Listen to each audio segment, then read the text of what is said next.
సామాజిక అస్త్రం నెంబర్ 1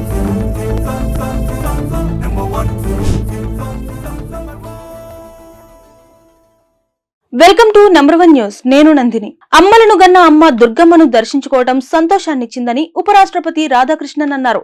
విజయవాడ దసరా శరన్నవరాత్రి మహోత్సవాలలో అన్నపూర్ణదేవి అలంకారంలో ఉన్న దుర్గమ్మను రాధాకృష్ణన్ కుటుంబ సమేతంగా దర్శించుకున్నారు. విజయవాడ నగరం దేశంలోనే శరవేగంతో అభివృద్ధి చెందుతున్న నగరమని ఉపరాష్ట్రపతి అన్నారు. మరింతగా విజయవాడ నగరం అభివృద్ధి చెందాలని ఆకాంక్షించారు.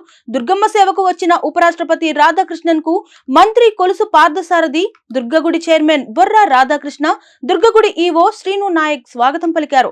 వేద పండితులు ఆశీర్వచనాలు ఇచ్చి అమ్మవారి తీర్థ ప్రసాదాలు అందజేశారు.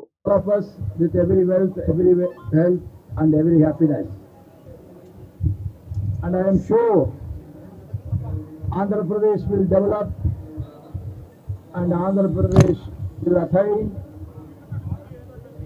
a tremendous growth so that the people of Andhra Pradesh will be always with prosperity.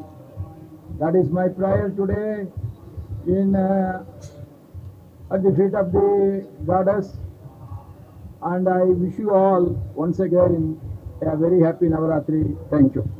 Vijayawada is one of the most progressing city in the whole of the country. It is the fastest growing city, and I wish you all a better growth every time. మరిన్ని latest updates కోసం చూస్తూనే ఉండండి number 1 news. సామాన్యుడి చేతిలో సామాజిక అస్త్రం.